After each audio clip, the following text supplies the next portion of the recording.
Welcome to the course. Before we embark on our journey into research methods, let's spend a few minutes to find out what the course is trying to achieve, what it is all about. It is about equipping you with the necessary skills to allow you to do your dissertation. It is therefore a highly applied course, perhaps differing in this respect from your previous courses. So it will allow you to design and carry out research and then write a dissertation, so a piece, a large essay about this research. It will allow you to conduct a literature review, a critical one, including teaching you how to search for literature, evaluate, synthesize that literature, but very importantly, identifying gaps in knowledge in that literature towards which your dissertation can contribute.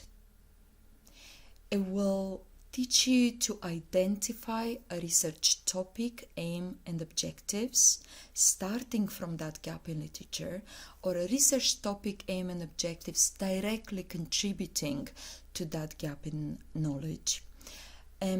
One that can be effectively addressed given the constraints of a student dissertation. The constraints have to do with resources such as time available for you to do that. It will also teach you to select an appropriate research design and critically acknowledge its strengths and weaknesses.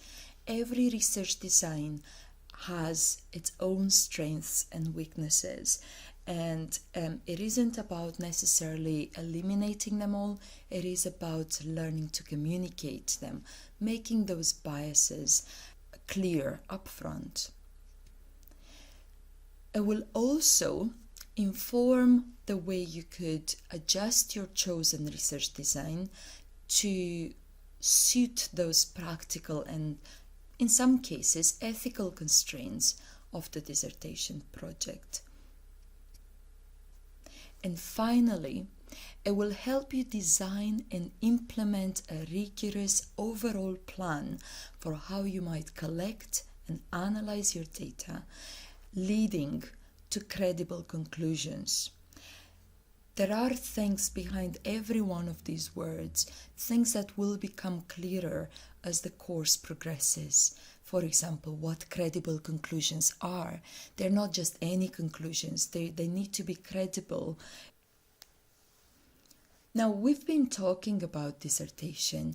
You may have seen examples of a dissertation, but let's just clarify once and for all what a dissertation is.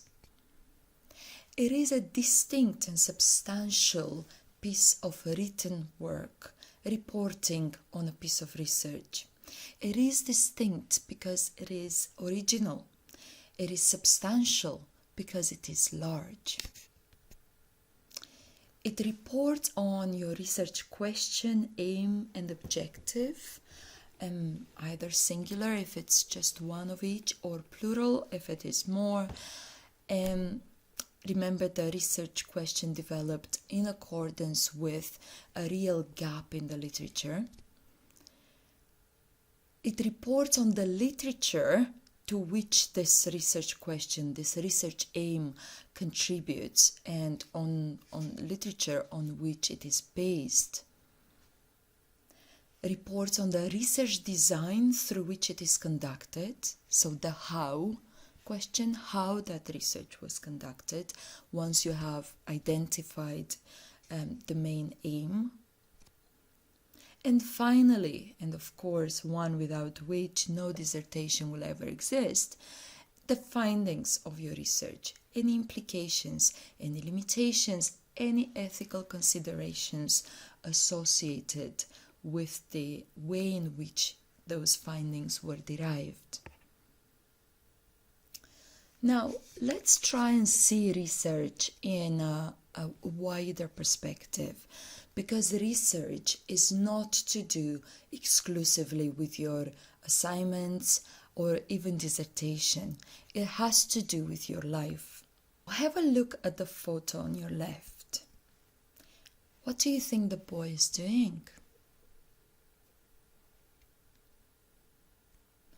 Can what the boy is doing considered to be research? Let's see. He may be playing with the water. He may be testing whether the water is hot or cold.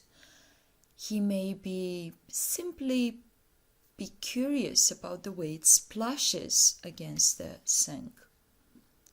But is this research? Yes, it is. According to Kelly, coming up with the concept of man the scientist, everything we do in our lives, from the very start to the end, is research of one type or another. So why can this be claimed to be research? Well, to start with, the boy may have a theory as to what that water may feel like before he actually gets to touch it. He may think, oh, I bet this is fun, splashing it around the sink, and then he tries to see if indeed it is fun. In other words, he is testing the fun theory. Or he may think, oh, I bet this is cold. Let me touch it, see if it's cold or it's hot, because I know sometimes it's hot and I know other times it is cold. I wonder which one is it this time. So what he's doing, he's testing the capabilities of the tap. He's testing how the tap works. So yes, this is research. It may not be quite as systematic as we want you to do it for your dissertation, but it is a type of research according to Kelly. Just depicting a bit more that theory of Kelly's man the scientist, he argues that whether people realize it or not, consciously or subconsciously, everyone is a scientist every day of all the time, seeking to understand how things develop, how things happen in the world. People have their own theories about those things, or they may not have any theory at all, but they are still willing to explore the outside world, sometimes testing that experimentation against hypotheses, but sometimes not. What people are dealing with is empirical evidence, evidence found outside their own bodies, just about everything in their lives. Therefore, the mission statement of the course is about you as people. We are trying to produce researchers who can think critically when designing and conducting research, but we're also trying to produce critical thinkers who will go about their everyday lives thinking like researchers.